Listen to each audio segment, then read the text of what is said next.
Hello, welcome back to underKG Show. This is Phil, and today we're going to take a look at LG G Pro 2. There's been a little confusion whether this is a successor of the G2 or the G Pro, but let's just call this guy G Pro 2. Let's just let it. All right, start with the receiver on the top and the front-facing camera with the sensors on there, and the 5.9 inch of a full HD IPS display. It's got a zero-gap touch. We'll get into that, and the LG logo, and with that amazing zero-gap display. It's got a very crisp, and the white balance has actually gotten better instead of that bluish toned processors. And there's a little pattern on the top near the bezel, and it's a little bit of a nice touch on the boring black bezel right there. There's nothing on the left nor the right. Only thing on the right is the mobile TV antenna. This won't be available in any other regions of Korea other than Korea, so you guys won't be seeing this. And this is all clean thanks to the buttons that moved onto the back, although there's been a little pros and cons on this back buttons. There's a 13 megapixel camera with the optical image stabilizer with the LED flash, and the volume rocker with the power key that's got an LED lighting on the back. It's not only there's not only the lighting on the back, but there's only one on the front, so you will be able to see your notifications whether you flip your phone or you let it stay right. There's an logo, carrier logo. They like to do it wherever in the world. And the LG logo with the speaker grill. And there's a little bit of a patterned plastic on the back, and then this feels a lot better than that flat, glossy G2's back. I like this whole lot better. All right, on the top, there's a 3.5 millimeter headphone jack with the sub microphone and the infrared port for your remote controller for your telly. And on the bottom is a micro USB port that's got a slim port. So if you want a TV out, you can do that too. And there's a microphone. And taking off the battery cover. The battery cover is detachable. And there's a micro SIM card slot along with the micro SD card slot right there, expandable up to 64 gigabytes. Micro SIM card sits on the bottom and the micro SD card on top of that. And there's a 3200 milliamps of the battery that's replaceable, and the Korean version comes with two batteries, but as always, the global version would most likely to come with only one battery in box.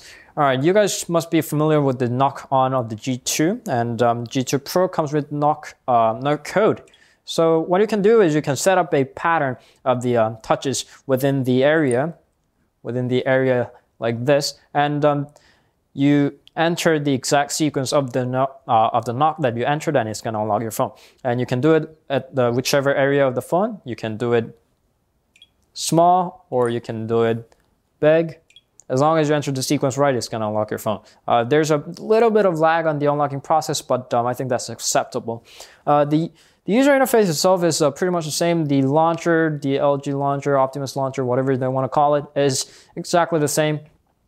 But there has been a bit of a modifications on the interface itself. Now it's got a toggle bar, there's an edit button, and there has been many people who didn't like the volume bar and the brightness bar. Like, the function itself is fine, but you know, there are people who want to get rid of it for the cleanness of the bar, and you can do it now. Finally, you can remove it. That's a one big thing. And the LG has implemented soft keys starting from the G2, but they haven't exactly been great with it. Soft keys has been so laggy. People wanted more features, so they finally listened. Under the front key settings, there's you can first of all you can change the color to white gradation, black gradation. There's been an option for the G Flex that apps adapt to the soft key adapts to the app's color, but they removed it somehow. I don't know why. And you can, most importantly, change the button combination. You can not only change the order of the buttons, the layouts, but you can also add up the multitasking key, move it.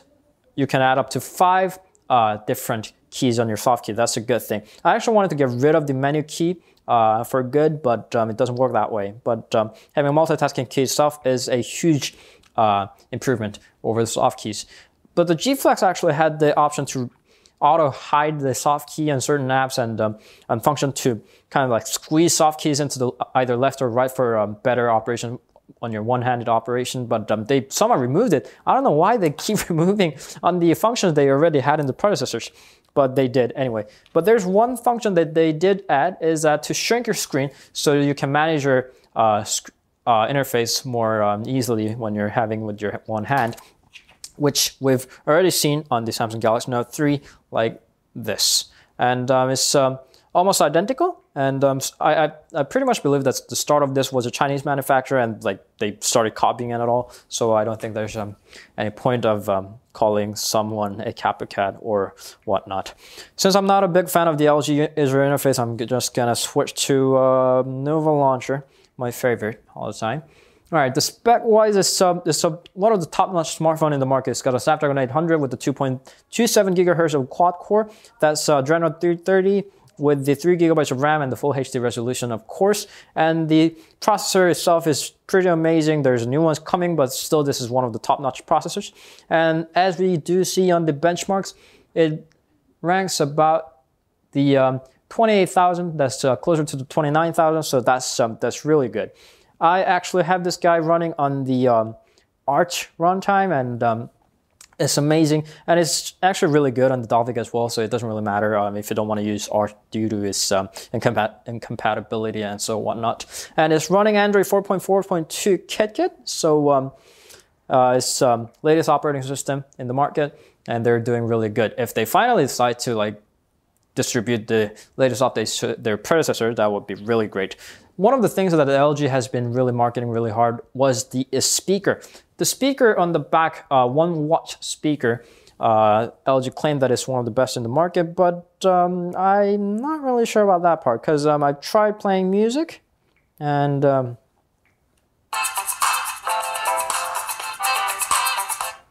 sound quality is not bad. Sound quality is actually pretty good, but it's not like super compared to the other phones. Galaxy Note 3 had a louder volume, and the Galaxy S4, compared to the size, had enough of the volume for its size, and 1 watt speaker doesn't really impress me. But what does impress me is how its camera has gotten better. Thanks with the optical image stabilizer, it's really good in the night lights. It kind of like purges out the images a bit, but other phones do it actually worse. So that's actually good in the low lighting condition, and the condition with the enough lighting is takes really good photos. And one other thing is that sound quality coming out of that headphone jack is really amazing. It's the best that LG has ever built, and this is actually pretty much better than most of the smartphones in the market. One of the top-notch audio qualities. That's really good. I really liked it, and camera's good. And the other thing that's really good is the battery life. It's got a 3200 milliamps of battery, and since it's got a 5.9 inch of a display, I thought it wouldn't exactly last long, but it lasts more than enough. The battery life is really amazing. It had a full day, and probably enough for the 1.5 day of usage compared to what I usually have, the Xperia Z and the Z1. This one was noticeably better, even to the Xperia Z1, which has a quality battery life. This is almost as good as the LG G Flex. That's one of the top. All right, the battery life is pretty good. So those are one of the things that LG G Pro 2 has definitely in the game. The display, the awesome, beautiful display, and the sound quality, and the what else? And the battery life. Those were really good.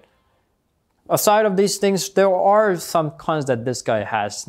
That is, the build quality isn't exactly amazing. The build quality itself is amazing, but the materials that they have used are a little bit out of a sense as a flagship. That's one little disappointment considering that it's price. And design might not be one's taste, but it's okay. It's really on the taste. So overall, this guy is really an amazing phone. Actually, I didn't expect this much from an LG smartphone, and they improved a lot.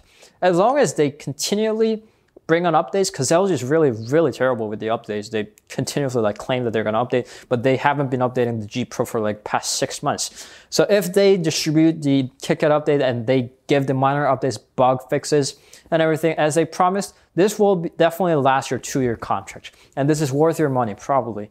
So with that, G Pro 2 is quite an amazing phone. Even considering that this is an LG phone, this is really amazing. So that was G Pro 2. Don't forget to tap on there to subscribe to our channel. And we have recently managed to build our site back. So don't forget to drop by underKG.com for your full web experience on our webpage. So that was G Pro 2. Thank you always for watching, and we'll see you guys later. Bye.